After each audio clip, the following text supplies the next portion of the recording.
नमस्कार दोस्तों।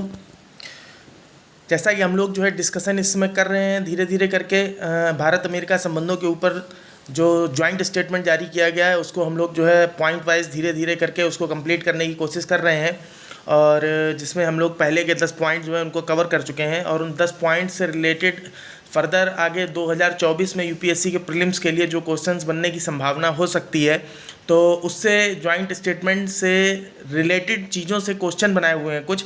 तो जब तक अब हम लोग रेगुलर इस चीज़ को फॉलो करेंगे कि कम से कम डेली जो है 5 क्वेश्चन हम लोग सॉल्व करने के लिए प्रयासरत रहेंगे। और ये 5-5 क्वेश्चन करके हम लोग जो है आप समझ सकते हैं कि अगर 365 दिन हम लगातार 5-5 क्वेश्चन कर लेते हैं तो कितना बड़ा एक क्वेश्चंस का अंबार लग जाएगा। दूसरा एक बात ये है कि कोई भी चीज़ जब हम कंटिन्यूटी और कंसिस्टेंसी के साथ करते हैं तो उसके रिजल्ट अपने आप बहुत अच्छे आते हैं।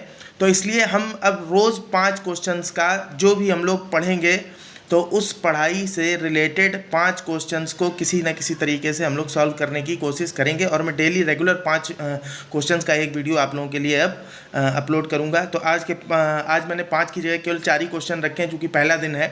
और तो अब हम लोग जो है क्वेश्चंस की शुरुआत करते हैं। यहाँ से आप देखिए, आप इनके खुद से वीडियो पॉज करके आप इनके आंसर्स देखिएगा। और मैं अगले 5 क्वेश्चन जब डालूँगा दूसरे सेक्शन से, तब इनके आंसर्स मैं आपसे वहाँ पर डिस्कस कर लूँगा। तो अभी यहाँ पे मैं सारे क्वेश्चन से एक बार पढ़ देता हूँ, आप लोग देख लीजिए। तो पहला क्वेश्चन है, choose the correct answer based on these statements. पहला स्टेटमेंट है, दिस इज असेंबल्ड बाई,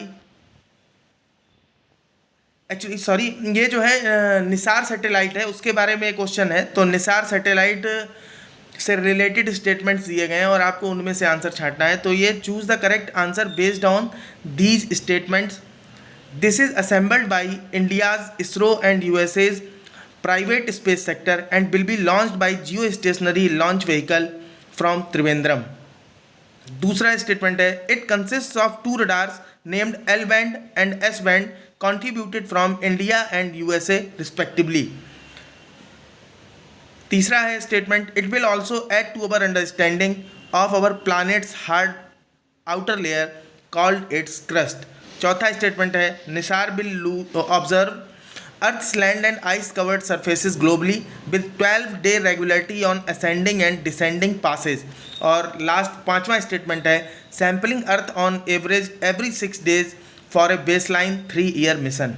तो ये निसार सैटेलाइट के बारे में 5 स्टेटमेंट हैं और इन 5 स्टेटमेंट्स के बाद में नीचे ऑप्शन दिए हैं, आपको सही ऑप्शन चुनना है इनमें से। और ऑप्शन है आपके A and B are not correct but C D E are correct. Means A और बी दोनों सही नहीं है पर सी डी और ई तीनों सही है। दूसरा ऑप्शन है only D and E are correct. चौथा ऑप्शन है तीसरा ऑप्शन है only B D and E are correct. और चौथा ऑप्शन है only A C and E are not correct. तो इस तरीके से आपको जो है इस क्वेश्चन को देखना है और अपने आप से इसे सॉल्व करने की कोशिश करनी है। बाकी कल जब मैं अपना 5 अगले क्वेश्चन का वीडियो डालूंगा तो उसमें मैं इनके आंसर्स को वहीं पे डिस्कस करूंगा आपके साथ। दूसरा क्वेश्चन है, how many statements are correct from given below. देखिए, इस साल यूपीएससी ने जो पेपर बनाया था उस पेपर को उन्होंने इतना ज़्यादा चेंज किया अपने पैटर्न को कि आपने देखा होगा कि जो है लगभग स्टूडेंट्स को जो है शौक लगा, टीचर्स को भी शौक लग गया एकदम से। तो उस पैटर्न पे क्वेश्चन ये बनाया हुआ है कि how many statements are correct from given below. ये जो स्टेटमेंट्स हैं 3, इनमें से कितने स्टेटमेंट सही हैं आपको बताना है। तो पहला स्टेटमेंट जो है वो आर्टेमिस मिशन से है और with Artemis mission NASA will land the first women and first person of colour on the moon using innovative technologies to explore more of the lunar surface than ever before. दूसरा statement है, Indian space policy 2023 allows non government entities to establish and operate remote sensing satellite systems within and outside India through self owned और procured और lease satellites. तो ये India space policy 2023 में जो launch हुई इससे statement है। तीसरा, modified program for semiconductors and display fab ecosystem positioning India as the global hub for ESDM, a comprehensive program for the development of semiconductors and display manufacturing ecosystem in India was approved by Government of India with an outlay of 76,000 crore। तो इन तीनों statements में से आपको बताना है कितने statements सही हैं। ऑप्शन है आपके only 1, only 2, all the statements are correct, all the statements are wrong. ऐसे ही तीसरा क्वेश्चन जो है आप उसको देखेंगे तो इसमें आपको 4 स्टेटमेंट दिए हुए हैं और इसमें आपको एलिमिनेशन टेक्निक का इस्तेमाल करके निकालना है और ये क्वेश्चन ओपन रैन से रिलेटेड है। तो पहला स्टेटमेंट है Indian telecoms are eyeing open RAN as a viable method to cut network related costs and customise as they upgrade their network to 5G technology. दूसरा स्टेटमेंट है with open RAN telecom players now have flexibility to use solutions from multiple vendors. तीसरा option है with the induction of 5G companies now will likely have to put up with a less number of base stations to have a deep coverage leaving big scope for them to save any cost on that front.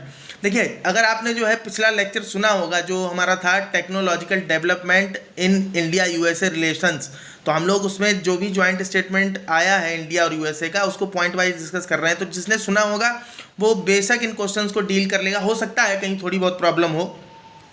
और चौथा statement है इसका for telecom players it lowers capex and opex brings in more efficiency and innovative solutions with quicker deployment of 5G। और last चौथा question है आपका, इसमें आपको बताना है कि इसमें कौन सा स्टेटमेंट सही है। आपको जो सही स्टेटमेंट है वो एक स्टेटमेंट चुनना है। और आप देखिए, पहला स्टेटमेंट है US RIP and replace program joined by India because of their shared vision for climate action and clean energy transition agenda 2030। दूसरा ऑप्शन है India USA science and technology endowment fund has established to flourish the new framework of NASA 2003 and ISRO for human space flight program ahead in 2024। तीसरा option है India and USA sign 2 important agreements this year belong to quantum information science and technology and cultural property। और D है all of the above statements are not correct, यानी कि ऊपर के तीनों statement सही नहीं है, ये भी एक आंसर हो सकता है। और आपको चुनना है कि इन चारों विकल्पों में से कौन सा विकल्प सही है। और इनके आंसर का डिस्कशन हम लोग जो है कल जब मैं 5 क्वेश्चन अगले अपलोड करूँगा तो उसमें डिस्कस कर लूँगा मैं सारे क्वेश्चन आप लोगों से। आप लोग इनको कोशिश ज़रूर करिएगा करने की, बहुत ही महत्वपूर्ण मुद्दों से और महत्वपूर्ण प्रश्न है ये। नमस्कार।